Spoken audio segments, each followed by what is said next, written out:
Somente hoje, por apenas R$ 10, um valor praticamente simbólico, você tem acesso ao meu curso do jogo de tiro que ensina orientação a objetos. Como que eu ensino orientação a objetos? Vamos ver o jogo em si. O jogo é muito simples. É aqui, você controla uma nave, tem que desviar dos tiros e tem que destruir os inimigos. Quando destrói todos os inimigos, começa a segunda fase. Você pode observar que agora já tem um inimigo diferente. E cada vez mais aparece esse segundo tipo de inimigo. Na verdade, eu já deixo ali nos arquivos três imagens de inimigos. A terceira é para você criar um inimigo seu para uma futura fase do jogo. Porque, na verdade, o objetivo aqui é você construir junto comigo e não ver um programa pronto. Tanto é que quando eu abro aqui no Sublime e olho, por exemplo, a aula 1 é só isso. É simplesmente um arquivo HTML com as 4 imagens. Eles têm um vídeo, mais de um vídeo na verdade, explicando o HTML, explicando como é que é o comando IMG, que aqui é um arquivo de uma nave, ó, eu tenho inimigo fase 1 e fase 2. Existe o fase 3, fica para você criar o inimigo 3. No arquivo 2, eu apenas crio apenas duas novas linhas para criar um canvas.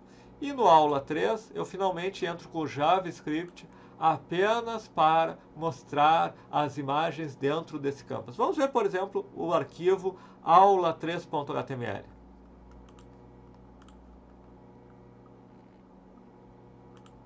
Simplesmente, aqui estão as imagens e aqui está o canvas. E aqui eu coloco as imagens no canvas, mas estou colocando usando JavaScript. Ou seja, eu posso fazer coisas como eu faço no aula 4, que eu crio uma função moveNave. Ela recebe a posição do mouse e ela redesenha a nave na posição do mouse. Então, o que acontece? Quando eu for olhar aqui, por exemplo, o aula 4.html, eu estou desenhando uma nave de acordo. Então, ao longo de várias aulas, eu vou construindo, digitando e mostrando passo a passo a construção de cada código que vai construindo esse jogo. Ele serve para aprender um pouco de HTML, muito pouco, porque eu quase não uso o HTML em si. Um pouquinho de JavaScript, lógica de informação, comandos básicos do JavaScript, mas principalmente ele também serve para ensinar orientação a objetos. Observem aqui. Nesse aula 4, eu tenho uma função que faz o movimento. No aula 5, eu não tenho mais uma função, eu tenho uma classe, uma estrutura típica de orientação a objetos. Quando nós estamos nessa aula 5, não há grande vantagem de usar orientação a objetos. Eu estou apenas fazendo a mesma coisa e parece que até escrevendo mais código para fazer a mesma coisa. Mas quando nós chegamos na última aula, que é o código-fonte do aula 22, o que nós temos? Diversas classes, classe Sprite, classe inimigo 1, que extend Sprite usa herança para receber tudo que está em Sprite, por exemplo, teste de colisão, e cria algumas funções próprias do inimigo 1, como o move.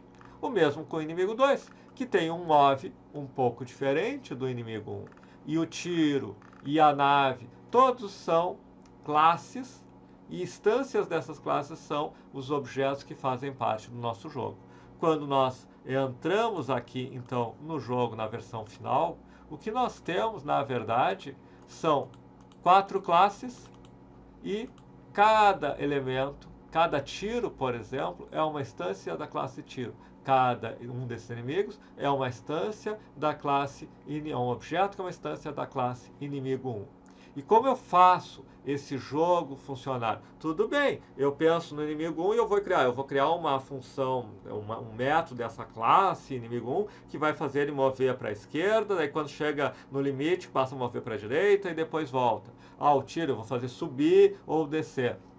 Mas como tudo isso funciona junto? Bom, aí nós usamos um conceito que é o polimorfismo. Na verdade, está aqui. Essa simplesinha. Quem conhece um pouco de lógica de programação já sabe que isso aqui é percorrer um array. Eu uso o comando for e eu percorro um array. Mas um array é o quê? Um array de sprites. O que são sprites?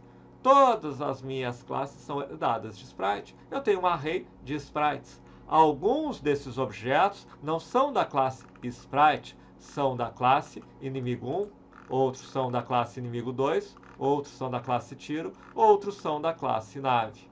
E o que o meu comando faz? Ele chama cada um com o método move.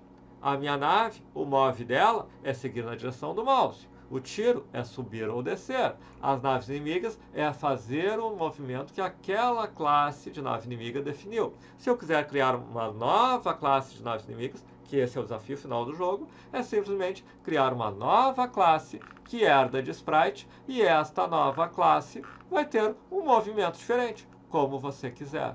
Então, o que nós temos aqui, na verdade, é o uso de orientação a objetos para construir esse jogo.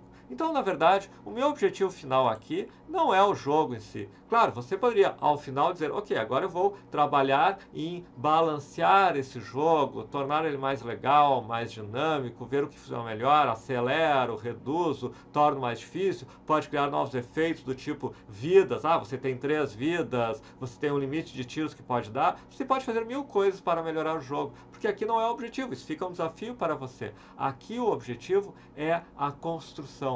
É aprender a pensar usando orientação a objetos, é entender conceitos de herança, de polimorfismo, não numa aula chata em que alguém está explicando teoria, mas na prática, programando. E o objetivo principal é praticar programação. Construa esse jogo junto comigo, passo a passo, e você vai estar adquirindo prática de JavaScript, prática de lógica de programação e prática de orientação a objetos. E hoje, somente hoje, numa promoção pelo valor simbólico de R$10. São mais de 20, quase 30 videoaulas em que você vai construindo todo esse código fonte, passo a passo. Qualquer erro que você fizer, eu estou aqui nesse aqui, não funcionou muito bem. Bom, peraí, deixa eu pegar o código-fonte que fica disponível do aula 15, olhar, comparar com, não, eu errei aqui, eu coloquei uma vírgula, eu fiz isso. E você vai praticando, aprendendo e desenvolvendo todo esse código. Ao final, você vai descobrir que programar ficou um pouco mais claro, orientação a objetos ficou um pouco mais fácil de entender, os conceitos, a prática, a fluência de programação aumentaram. Apenas por um valor de R$10 e, claro, sua energia, dedicação para assistir às aulas e construir comigo este jogo. Fica o convite de você participar desse curso.